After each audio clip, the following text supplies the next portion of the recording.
bienvenue sur Nutrition TV. Aujourd'hui, on parle du poids. Quels sont les facteurs qui influencent la prise de poids uniquement et en exclusivité sur Nutrition TV? Quels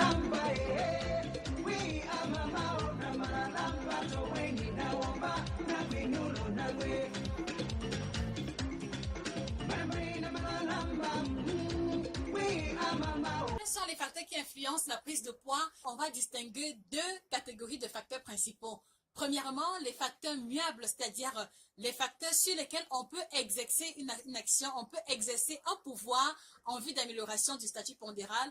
Et en second lieu, les facteurs immuables, les facteurs qui ne peuvent pas être changés, liés à la nature, liés à notre prédisposition. Quels sont donc ces facteurs? Facteur numéro 1, nous avons l'hérédité. Et quand nous parlons d'hérédité, nous parlons de l'héritage génétique que nous avons reçu de nos parents.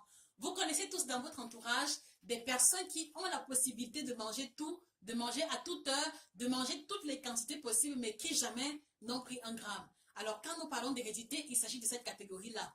Vous connaissez forcément des personnes qui ne mangent pas grand-chose, mais qui malheureusement sont portées de façon naturelle à une corpulence plus consistante, à une corpulence plus dense. C'est de ça qu'il est question quand nous parlons d'hérédité. Voilà un facteur sur lequel nous ne pouvons pas exercer un pouvoir parce qu'il s'agit des gènes que nous avons reçus et dans lesquels sont encodées nos prédispositions concernant notre corpulence future.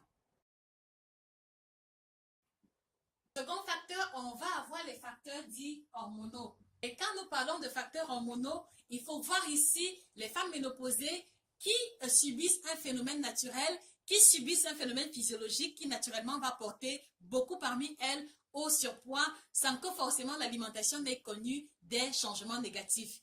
On parle également des personnes qui souffrent d'hypothyroïdie et qui de façon naturelle auront tendance à développer un embonpoint malgré l'hygiène de vie pour ceux qui l'auront suivi de façon scrupuleuse. Voilà un facteur sur lequel on ne peut pas exercer une action consistante et qui va aussi participer de la prise de poids.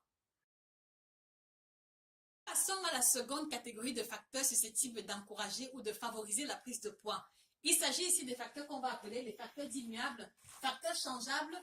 Pourquoi? Parce que nous pourrons exercer de façon véritable, consistante et efficiente une action sur ceux-ci. Et quand nous parlons de facteurs muables, il faut voir ici notre alimentation. Donc, chaque fois qu'on aura eu un apport alimentaire excédentaire par rapport à nos besoins, on va se retrouver en surpoids. Chaque fois qu'on va avoir une alimentation typique chargée d'aliments trop calorifiques, à savoir l'alcool, les aliments gras et les aliments riches en sucre, on va se retrouver en surpoids. Et donc, vous comprenez pourquoi est-ce que nous parlons de facteurs muables? Parce que ici, en corrigeant la qualité de l'alimentation, en corrigeant la quantité des aliments que nous consommons, on peut améliorer notre statut pondéral. Voilà pourquoi est-ce que l'alimentation rentre dans la catégorie des facteurs immuables sur lesquels on peut effectuer une action, un pouvoir conséquent. Qui influence négativement le statut pondéral, on va avoir l'activité physique. Activité physique qui renvoie ici notre capacité à brûler des calories et donc avoir une incidence sur notre balance énergétique. Parce que justement, il faut le comprendre, le statut pondéral part de l'équilibre sur la balance énergétique entre les apports alimentaires et les dépenses physiques. Donc voici un facteur sur lequel on peut avoir une action, un pouvoir conséquent. Un facteur et pas des moindres sur lesquels on peut effectuer une action conséquente, il va s'agir des facteurs psychologiques ou sociaux. Donc, quand nous parlons de facteurs psychologiques, il faut voir ici l'état mental, il faut voir ici la qualité du moral, il faut voir ici notre capacité plus ou moins forte ou grande à gérer le stress, il faut voir ici tout ce qui a trait avec notre humeur, avec notre bien-être profond, et ça aussi c'est un facteur qui va influencer négativement ou positivement le poids. Donc par exemple, des personnes qui auront des difficultés à gérer le stress, à gérer un trop plein de stress, peuvent se retrouver en surpoids pour avoir sécrété l'hormone appelée cortisol. Donc des personnes qui vivent des moments difficiles, très souvent peuvent se retrouver en surpoids à cause justement de leur difficulté à gérer les émotions, à gérer des facteurs liés à leur psychologie. Alors dans les facteurs de prise de poids immuables, on a retenu trois catégories, souvenez-vous, l'alimentation, l'activité physique et les émotions. Et maintenant, on va aller en détail dans chacune de ces catégories-là, dans chacun de ces facteurs-là, parce que suivant un détail à un autre, la survenue de la prise de poids dans le facteur en question ne sera pas la même.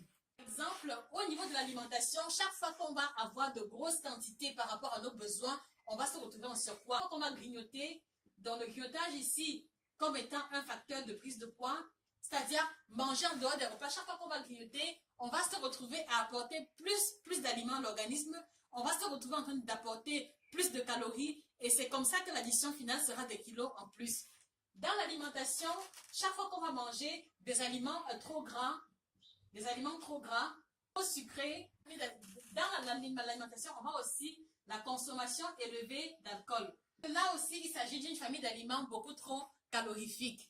Aussi dans l'alimentation, au niveau de consommation de dons. Parce que l'eau ici agit comme un conducteur, l'eau ici agit comme un élément de transport des éléments nutritifs dans les différentes cellules, mais aussi comme élément de transport des toxines vers l'extérieur. Donc chaque fois que vous n'aurez pas bu suffisamment, vous empêchez un peu le corps à apporter les bons nutriments aux endroits indiqués et également à transporter les déchets à l'extérieur. Donc ne pas boire suffisamment d'eau peut aussi être un facteur pour lequel vous êtes en surpoids. Enfin, autre élément, et pas des moindres, on va avoir les régimes trop restrictifs.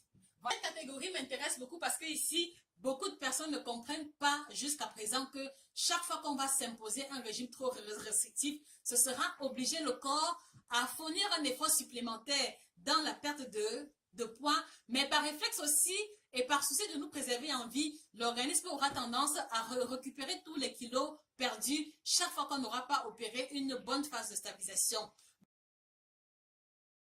Au niveau de la seconde catégorie, au niveau des seconds facteurs qui concernent l'activité physique, on va ici avoir une inexistence, c'est-à-dire que activité inexistence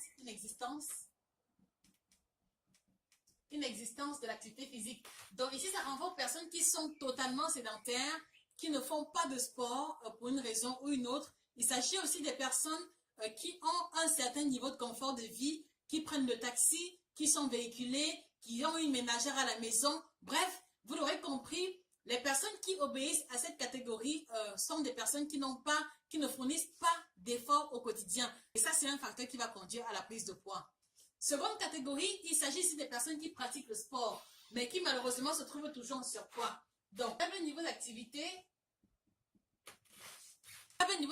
par rapport à ce qu'ils ingèrent en termes de calories, et parce que l'activité physique qu'ils fournissent en retour n'est pas suffisante pour qu'on ait un équilibre de poids, n'est pas suffisante pour qu'il y ait un équilibre pondéral. Donc voilà pourquoi est-ce que ces personnes-ci sont des personnes qui pratiquent du sport, qui mangent un peu plus sans s'en rendre compte et qui se retrouvent en surpoids. Au niveau du troisième facteur muable, on va avoir les émotions. Le stress comme étant un facteur de survenue de poids. Pourquoi? Parce que chaque fois que vous serez stressé et chaque fois que vous ne serez pas en mesure de faire face au stress, votre organisme va sécréter le cortisol qui est une hormone qui favorise le stockage de la matière grasse. Donc voilà pourquoi est-ce que être constamment stressé, être constamment préoccupé peut conduire au poids. Et maintenant, dans la même catégorie, on va avoir la mauvaise gestion des émotions comme étant un facteur de survenue de la prise de poids. Donc, dans la mauvaise gestion des émotions, on voit ici les personnes qui n'arrivent pas à gérer les émotions, qui sont trop en colère ou alors qui sont trop heureux et dont l'état émotionnel va avoir une incidence sur ce qu'ils vont manger. Par exemple, des personnes qui, après une journée difficile au bureau, après des réunions interminables et avec des querelles quelquefois, après des querelles avec des collègues, elles ont besoin, le soir du retour à la maison, de faire un tour en boulangerie, s'acheter un gâteau à la crème, un chocolat ou alors un paquet de biscuits pour se consoler le soir. Voici un exemple typique de la mauvaise gestion des émotions. Et vous connaissez forcément autour de vous des personnes qui, sous l'effet de la colère, vont se retrouver en train de prendre exagérément de l'alcool, donc beaucoup de bière, beaucoup de liqueur. Et ça aussi, cette mauvaise gestion des émotions est un facteur qui, vous l'aurez compris, peut conduire au surpoids. Donc voilà en gros, chers téléspectateurs, les différents facteurs ou alors les principaux facteurs que nous avons choisi de vous présenter à partir de leur caractère muable et immuable et aussi de façon détaillée en fonction des différentes familles auxquelles elles appartiennent. Donc vous avez pu vous rendre compte que dans l'alimentation, il y a plusieurs éléments qui rentrent en compte. Ce travail de profondeur, ce travail de présentation n'est pas un fait du hasard. C'est parce que nous avons comme ça le souci de vous aider à comprendre d'abord le facteur qui vous a conduit au surpoids. Et en fonction du facteur en question, vous l'aurez compris, les solutions ne seront pas pareilles. Pourquoi le choix de parler des facteurs qui influencent la prise de poids? Ce n'est pas un effet du hasard. Nous comprenons que vous avez besoin de solutions immédiatement, mais en fait, il y a une préoccupation pédagogique. Une préoccupation pédagogique, et ce pourquoi? Parce que avant de commencer à chercher les solutions pour perdre du poids, il est d'abord question pour vous, fidèles téléspectateurs, de pouvoir identifier la cause principale. Identifier la cause principale, et c'est à partir de l'identification que vous pourrez opposer à la cause principale, dépister la solution adéquate. Voilà pourquoi est-ce que nous allons vous aider tout à l'heure à identifier les différents facteurs qui influencent actuellement votre poids actuel.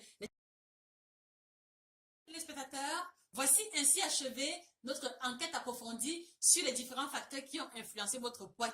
Au regard de ces différents facteurs, quels sont donc les facteurs qui vous ont actuellement conduit au surpoids? Nous vous invitons comme ça à faire un travail d'introspection, à vous remettre en question, à passer en revue votre hygiène de vie des mois ou des années passées, afin comme ça de poser la main, de poser un diagnostic concret sur le facteur responsable de votre surpoids.